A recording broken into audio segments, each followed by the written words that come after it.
With that, please welcome Mr. J.J. Surbeck.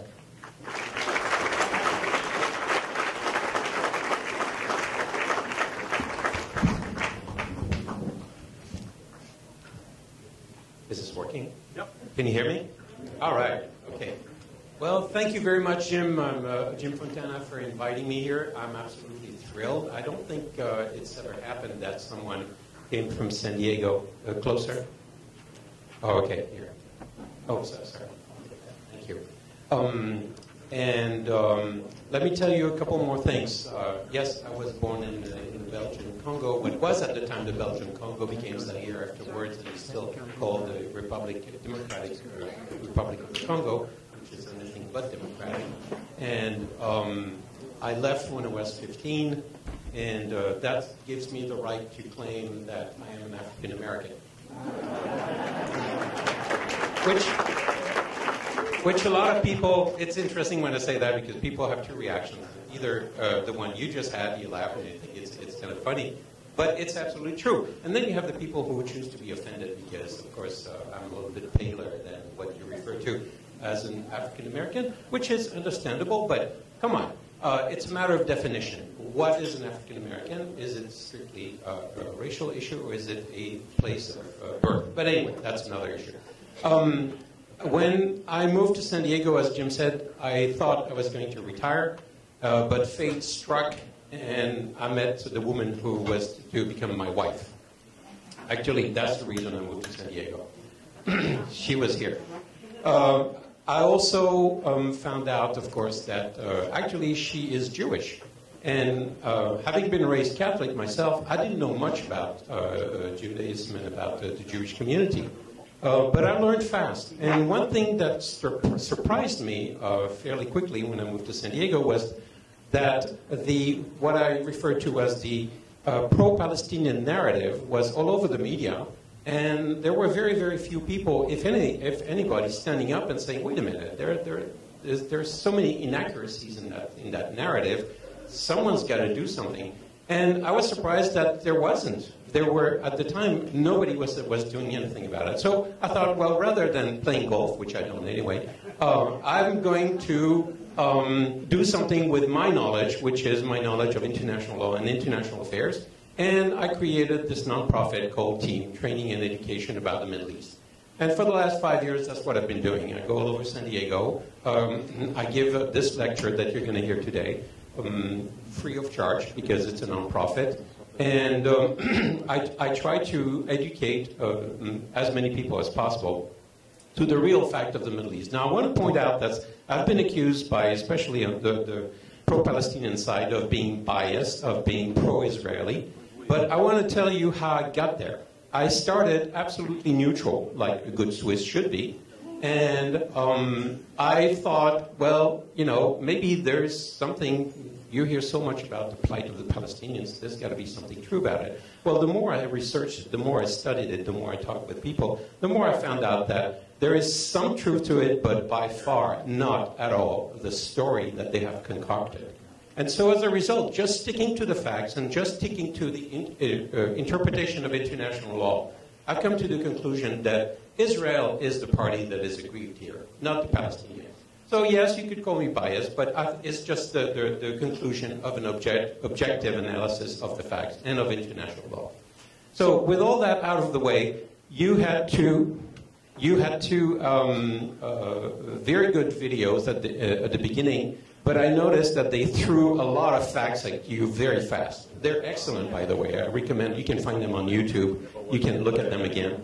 But given the fact that I understand this is being videotaped too, in order to give a comprehensive lecture, I'm going to repeat some of the stuff that you heard in those videos.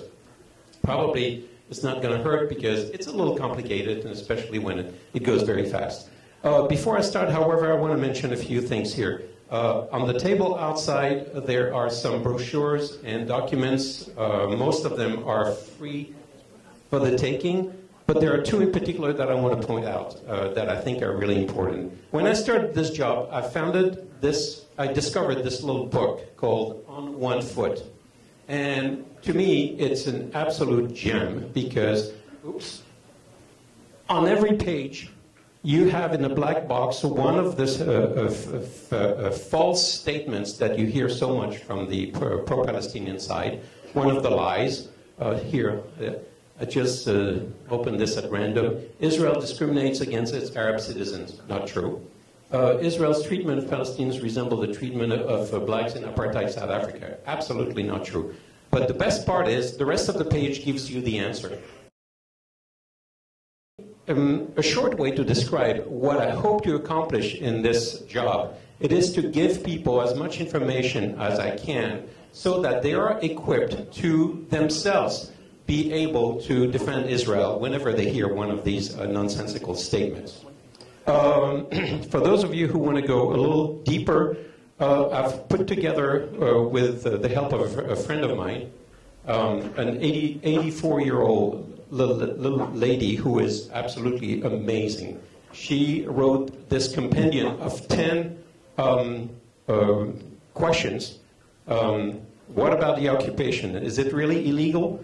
No. The settlements, are they illegals? No. The right of return, what is that? And so forth. Apartheid, Jerusalem, the security barrier. So if you're interested in analyzing this and really becoming really good, knowledgeable about it, pick up one of those. They're for free of charge. And you will be unassailable. Nobody will be able to shut you off. I forgot to mention that this one, unfortunately, the On One Foot, is not free of charge, but we sell them at cost, so we're not really making any money on it, for $5. So if you want to pick one on the way out, I would really, really recommend it. All right, with all that out of the way, let me start with the presentation. Okay. This is the problem that we're facing on many issues. It's not just the Middle East. Whoops. Okay. Before you think you want what you want to think, be sure to know what you need to know. In other words, if you don't know what you're talking about, could you keep it quiet? So look for the facts first. That's the best way to make your case. All right. And again, some of of what I'm going to cover now, you already saw in the videos, but I want to go over this fairly quickly. I give this presentation to all sorts of audiences, and sometimes I talk to audiences that really have no clue whatsoever about Israel. You've seen these two videos, you already know a lot, so I'll repeat it, but that's okay. There are three ways to look at Israel in perspective. I like to give it some perspective. The first one is geographic, the second one is numerical, and the third one is historical. So what do I mean by that? Let's look at the geography first. While they're fixing and we are going to resume, I'm going to start with the second part, which is the, the numbers perspective. How many countries do we have in the world today? That's a little bit on the high side. He said 496. No. Oh, 196. You're very, very close. 198. Excellent. Sorry, I didn't quite hear it. Out of those, how many are members of the United Nations? Pretty much all of them. 193. And don't ask me which are the ones that are not. I think the Vatican is one of them. A couple of things. So, what's that? Can we be one? We are. The U.S.? One that isn't. Oh, not? Technically, it's absolutely possible, yes.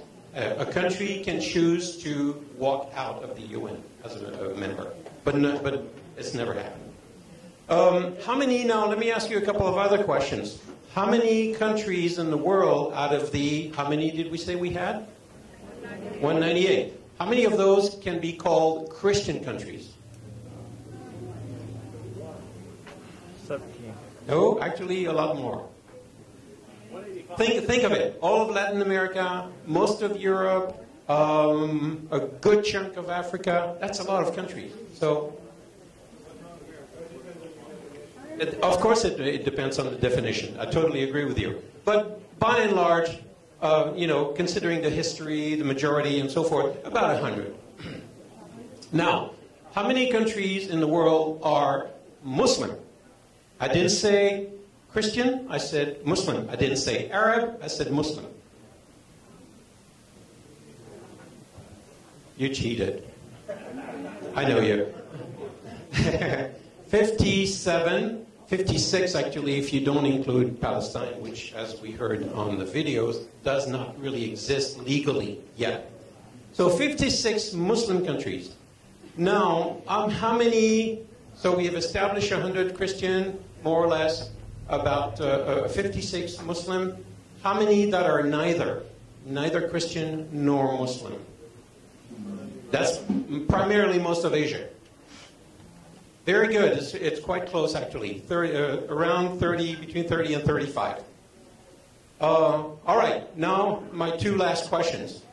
Within the Muslim world, how many are Arab countries? And that's all the countries that surround Israel, basically, including all of North Africa. 13. You were close. 22. And here comes my last question. How many Jewish countries do we have in the world? 1.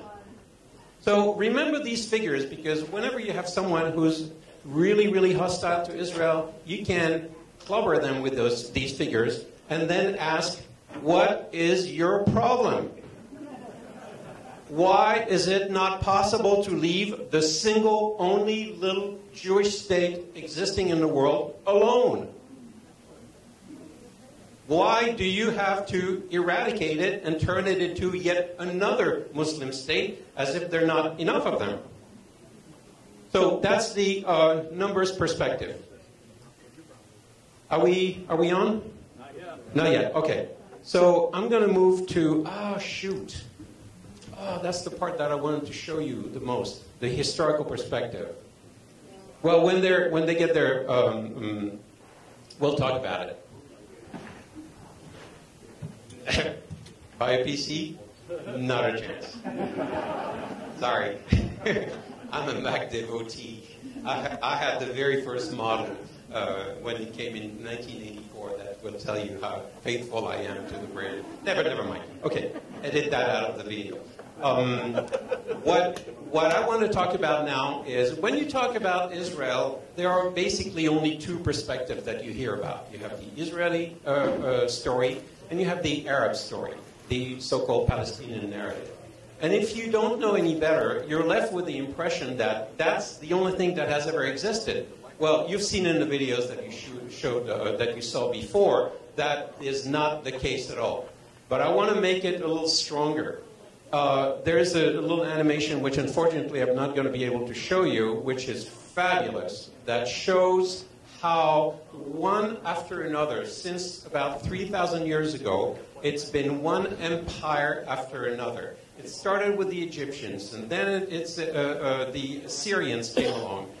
In between, the kingdom of David and Solomon were there for a few hundred years. But then the Assyrians came. They took they enslaved basically the Jews. The Babylonians came, defeated the Assyrians, brought the Jews to Babylon as prisoners, and after that, the Persians came. They defeated Babylonians, freed the Jews who went back to the Holy Land, and then we had several other layers like this. You had the Greeks who defeated the Persians, the Romans who replaced the Greeks. Then after the Roman Empire, which of course lasted several centuries, we had the Byzantine Empire, which covered the entire Mediterranean Sea. And finally, in the 7th century, we had the Muslim Empire that out of nowhere came and conquered the entire area, defeated both the Persians and the Byzantine Empire. And that went on for a number of centuries. Then you have the story of course, the Crusades, which lasted 200 years. And when the Crusaders were defeated in turn by the Muslims, the Ottoman Empire took over after a few centuries. And finally, the Ottomans were defeated by the British during World War I. And that's where we get to today's history. So I want you to keep that in mind because there are so many layers, one on top of another, like this in the history of the Middle East. It is pretty amazing. How many of you have had a chance to go to Israel? Wow, quite a few. Wasn't it amazing? It's an amazing experience to go there, especially for a Christian. The connection is extremely strong. And I really encourage you to do if you haven't had a chance to do so. It really gives you a very solid understanding of what the situation is when you can go there. Where are we? We're close. We're installing a new PowerPoint viewer on the new computer. Okay. Thank you. Okay, we're almost there. All right. We're going to try it, and looks like the projector's coming back up. So. Thank you. I'm really sorry about these technical issues. I want to talk. Okay, I'm going to have to change my register, I guess, and adjust. The second part you may be interested in. I hope that by then we have everything squared away. It's a presentation on the Israel and the United Nations. You're going to learn a few things during that presentation that will boggle your mind. The way the UN treats Israel is simply unbelievable. And we let it happen. We have let it happen for a long time. Even though we are still one of the few friends of Israel left, there's a lot more that we could, as a country, like that the U.S. could do as a country, as the most powerful country in the United Nations. But we'll get there. Let's see where we are getting now. Oh, maybe you're right. I should have moved to a PC. It's so sleek. Windows 8. Windows 8. Yeah, I don't know. Not chant victory too early? Okay. There we go.